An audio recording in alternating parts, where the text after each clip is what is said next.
Mateo capítulo 22, versículo 15 en adelante, nos enseña lo siguiente. Entonces se fueron los fariseos y consultaron cómo sorprenderle en alguna palabra. Y le enviaron los discípulos de ellos con los herodianos, diciendo: Maestro, sabemos que eres amante de la verdad y que enseñas con verdad el camino de Dios, y que no te cuidas de nadie porque no miras la apariencia de los hombres. Dinos pues, ¿qué te parece? ¿Es lícito dar tributo a César o no? Pero Jesús, conociendo la malicia de ellos, les dijo: ¿Por qué me tentáis, hipócritas? Mostradme la moneda del tributo. Y ellos le mostraron un denario. Entonces les dijo: ¿de quién es esta imagen y la inscripción? Le dijeron: de César. Y les dijo: dad pues a César lo que es de César, y a Dios lo que es de Dios. Bueno, el impuesto al cual ellos se están refiriendo es un impuesto que era común en aquella época. Se llamaba el keisos.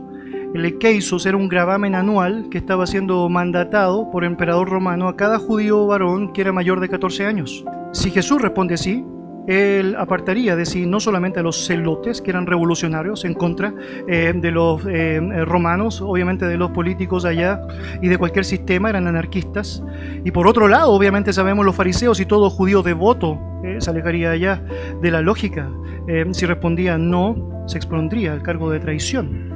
Por lo tanto, era una trampa absoluta. Cualquier respuesta de Jesús en la mente de ellos era mortal para con él. Mira verso 19, mostradme la moneda del tributo.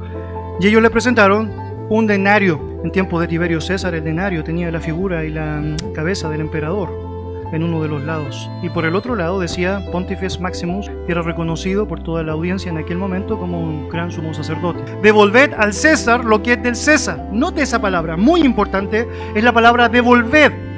Ahora, ¿por qué es importante? Es porque obviamente Dios quiere dejar en claro que hay una responsabilidad, algo que no tiene que ver con mi propio deseo o arbitrio. Cuando se trata de impuestos, el creyente debe devolver al Estado. Yo sé, muchos cristianos a lo largo de la historia han luchado con el pago abusivo de impuestos. De hecho, muchos cristianos llegan al punto de pensar, ¿o no? ¿Por qué yo tengo que pagar mis impuestos si lo ocupan de una manera tan corrupta? Jesús enseña la verdad del impuesto en términos de una deuda que debe ser pagada. El pago de impuestos, mis hermanos, es eso, básicamente es eso. Es una deuda establecida por un gobierno incluso corrupto, hermanos, un gobierno incluso tirano, hermanos, un gobierno incluso que mató al Hijo de Dios. Pero Jesucristo no solo dijo eso a través de esta tremenda enseñanza, sino que también Jesucristo termina la frase diciendo: y a Dios, ¿qué cosa? Lo que es de Dios. La moneda obviamente también estaba arrojando detrás de toda esa inscripción y de todo lo que decía la adoración al propio César. Obviamente se está arrojando un título que no le pertenece según la verdad bíblica, ¿o no? Es decir, Pontifex Maximus. El título de Pontífice Máximo es un título que solo le pertenece a la autoridad divina. Jesús está enfatizando el hecho de que todo el servicio, la gratitud y la gloria son para Él.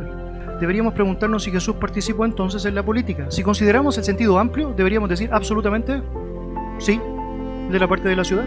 Él estuvo dispuesto obviamente a vivir en comunidad, se sometió a las responsabilidades gubernamentales, pagó los impuestos, la respuesta es sí. Estuvo dispuesto a someterse a la autoridad por más tirana que ésta fuese, y la respuesta es sí. Estuvo dispuesto obviamente a no transgredir la importancia de entregar adoración a Dios, pero sí estar dispuesto a vivir en coherencia con lo que Dios demandaba, con la autoridad política, y la respuesta es sí. Ayudó a su prójimo, amó a la comunidad en la cual él se rodeaba, afectó positivamente a través de su piedad la vida social y política de su entorno, y la respuesta es absolutamente sí. Pero la pregunta allá sería si entonces Jesús tuvo relación con la política partidista o lo que tuvo que ver con el aspecto restringido de la política, y la respuesta es absolutamente no. Nunca organizó un partido político, no adoptó un programa político, ni dirigió una protesta política, no dio ningún paso para influir en las políticas de César, de Pilato ni de Herodes. Al contrario, Jesucristo renunció a una carrera política. La Biblia dice que en un momento los judíos quisieron tomarle para hacerle rey. ¿Sabe lo que hizo Jesús? Se arrancó. No era su tiempo. Ya llegará su tiempo. ¿Qué debes hacer entonces? Bueno, diría hacer todo lo que la palabra del Señor te demanda hacer. Sométete a las autoridades superiores que han sido puestas por Dios. De alguna u otra manera, Dios también ha sido claro para enseñarnos. Estas leyes no pueden transgredir, las leyes divinas. Si esto pasa, no debes seguirlas. Por lo tanto, tú sabes que hay un límite que no debes pasar. Esta idea de imponer un gobierno cristiano no es una idea muy ajena. Debo decirle, como he mencionado en el pasado, que la historia nos muestra varios intentos de ello. Una idea que se llama dominionismo, o se reconoce también popularmente como el reino ahora. Es que el hombre debe tomar dominio del planeta y preparar ese planeta para que las condiciones estén dadas para que Cristo pueda venir. Nunca la iglesia ha sido convocada por Dios para establecerse en el gobierno, para establecer una sola voz entre la lógica del Estado y la lógica de Dios.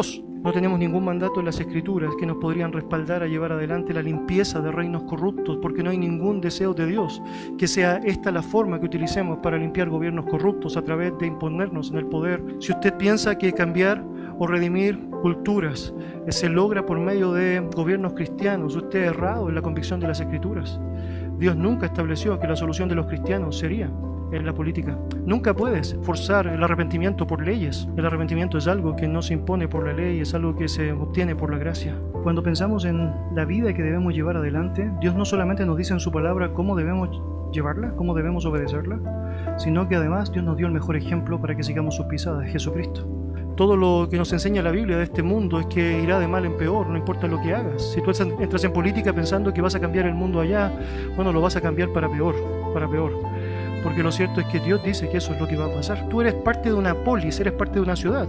Por lo tanto, obviamente, como eres parte de una ciudad, tú tienes participación activa en esta. Tú tienes mucha injerencia en las relaciones con los vecinos, en las situaciones que se promueven en la comunidad. Por lo tanto, decir que no puedes estar cerca de la política es absolutamente impropio, porque estás inmerso en una lógica general en donde la política está allá. Una forma de eso tiene que ver con las votaciones. Cuando tú votas de alguna otra forma, estás manifestando también tu participación en la ciudad, tratando de que de alguna manera ideas que son más ligadas a la justicia puedan prevalecer por sobre ideas que están mucho más ligadas a la injusticia a la luz de la Escritura. Primera de Pedro capítulo 2 versículo 9, la palabra del Señor dice así: mas vosotros sois linaje escogido, real sacerdocio, nación santa, pueblo adquirido por Dios, para que anunciéis las virtudes de aquel que os llamó de las tinieblas a su luz admirable. ¿No te allá? No eres del mundo, pero por eso estás en el mundo. Es para que en primer lugar y por sobre todas las cosas, como prioridad en tu propia vida, logres notar, sea donde sea que estés, que debes anunciar las virtudes de aquel que os llamó de las tinieblas a la luz. Yo sé que el problema del hombre no es la política, el problema del hombre es el pecado, por lo tanto la mejor herramienta que tenemos nosotros es promover el Evangelio. Todos nuestros recursos, todas nuestras fuerzas, todo nuestro ser debe estar volcado a lo que significa esto. Promover, obviamente, con claridad aquello que es pecado, aunque el Estado viva ese pecado, para que el Estado y las personas que componen el Estado se den cuenta de su necesidad de arrepentirse, porque finalmente pueden llegar así a Cristo. Si no eres un ciudadano de la tierra, si eres un ciudadano del cielo, si realmente des y asumes que eres una nación santa escogida por Dios, debes vivir como un extranjero y peregrino. Debes asumir que estás acá de paso, que estás acá momentáneamente y quieres dejar la mejor impresión que debes para aquel que te ha salvado y para aquellos que te rodean.